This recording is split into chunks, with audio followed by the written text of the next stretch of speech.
Welcome, everyone, to Talia Tuesday on the Blueprint Podcast, where we dive deep into the realms of confidence and assertiveness with our co-host, Talia Bombola. As a licensed marriage and family therapist and specialist in confidence and assertiveness, Talia brings a wealth of expertise and insights to our discussions. Join us each Tuesday as we explore practical strategies, personal anecdotes, and empowering advice to help you cultivate the confidence and assertiveness you need to thrive in all aspects of life. Get ready to unlock your full potential and build the life you desire with Talia and Jason as your guides. What's up, Talia? How are you? Just hanging out. Well, Little one here. So cute. Well, both of you are welcome to Talia Tuesday Thank since it you. is your day. Yes. We're going to start with kind of an easy question, but not really. It can get a little bit complicated. How to differentiate between being with an avoidant versus being manipulated? How can somebody tell the difference between those two things? I think the intent is what makes the difference. If you're with somebody like we've talked about who has avoidant attachment tendencies, is how I will word it because it's not a diagnosis Right. at all. No attachment style is, and they're all fluid and can be changed. So if you're with somebody who has avoidant tendencies, their intent or motive in the behavior isn't to manipulate you or mess with your head or string you along. Like that truly is not what it feels like in their body. It feels like I need to protect myself from being engulfed and I'm going to pull away. When you're with somebody, no attachment style discussion, who is truly like a manipulative person, maybe they score on like the dark triad or the dark like four personality traits, like the Machiavellianism, all those. They're manipulating you because they get some sort of joy out of seeing you in emotional pain, or that's how they learn to survive, right? So like separate from the people who are like more psychopathic, sociopathic, people who are manipulative, people pleasing is a form of manipulation. I want you to see me in a certain way. So like there's the dark sides of manipulation, there's also the light sides of it. When you're with somebody who's manipulative, it's because often they can't face the truth in themselves, and or that's how they learn to interact with people in society, to not be honest or forthright, to be more subversive. And there is usually a secondary gain to the manipulative behavior, where with avoidant attachment behavior, that's designed to keep that person safe. And usually who's attracted to that are anxious people, so it doesn't feel safe to me. It's like, I don't want space, I want closeness. And the person is like, well, I want to pull away from you. They're not doing it to manipulate you to be like, now they're really going to be into me. Like, newsflash, the anxious is already into the avoidant. So we don't have to do more work for Right. that. It's the intent behind the behavior, I would say, is the difference. So, how can an anxious attacher learn to trust themselves and being able to differentiate between these two things by being able to recognize that this is avoidant behavior? They're emotionally activated right now, and what they're doing is not intentional. It's a reaction to whatever's going on in your current situation. I think addressing it with the person who's exhibiting the behavior and watching for micro expressions. This is something Robert Greene talks about a lot, 48 Laws of Power. Hmm. Watch for when you bring up what their behavior how it impacts you, like what effect it has on you, and see that like first micro expression. Because if you tell somebody who doesn't really want to hurt you that it is hurtful, usually there's a flash of like disappointment, regret, remorse, like crap, I didn't mean that.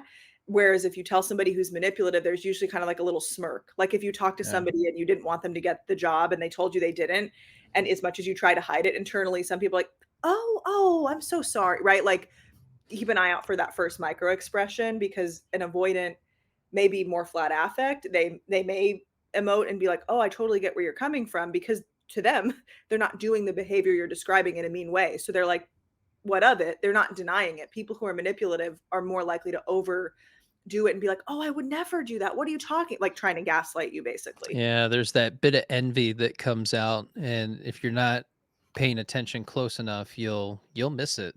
Yes.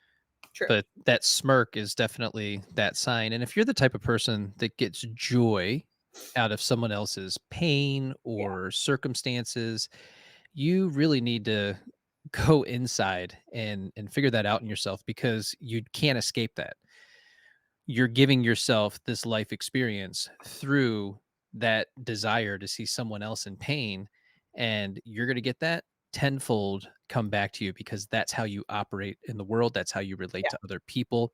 And so you'll be in that place of anger and resentment for the rest of your life unless you begin to acknowledge that that exists in you and then start to do something about it. And where was manipulation modeled to you? And this is Yeah. obviously like it requires insight and self-awareness. For example, when we're dealing with somebody who genuinely has like antisocial personality disorder, narcissistic, like that cluster of personality disorders that's more against society.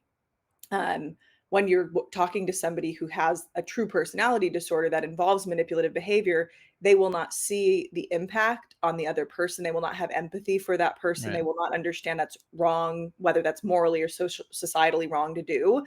And they're like, but my dad modeled that to me. And if any of you have ever seen the Dirty John saga on or on Netflix now, it's on there. He was like local to Orange County.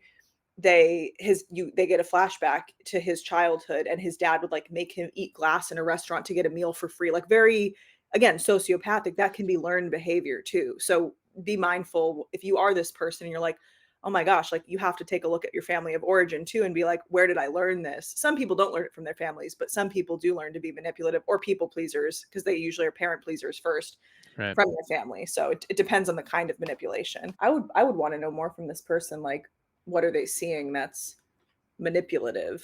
Like, is part of what they're going through, like, are they feeling manipulated, or have other people shared with them, like when they've been like, oh, I'm dating this new person, they blah blah blah, other people have said like, oh, that sounds kind of Yeah, manipulative. that's manipulative. Yeah. Yeah. I would be curious if Well, this, yeah, also I think a good way to wrap this up is like, if you're the person writing in about this, take a look at your inner world of where have maybe trust issues played a role in relationships, and have you been manipulated before, and or have you gone for the stereotypic avoidant attachment traits before, and now you're trying to figure out like, am I manipulating myself? Like, how deep does this go? Like, right. take a look at why you might be attracted to somebody who has more of, again, those like dark triad, edgy, maybe more manipulative personality traits. It's the most common when women are in their younger 20s to early 30s. And then all the hormones start usually generally to level out. And then you're like, oh, that's not like hot anymore that you have a motorcycle and you disobey authority or whatever else. Like, that's cool when you're in your early 20s, but then you're 40 with two kids. You're like, that's enough. Like, Chad, Right. I'm home, you know? Chad. Yeah. So that's just the archetype I use. Chad or Skylar are usually the names I pick.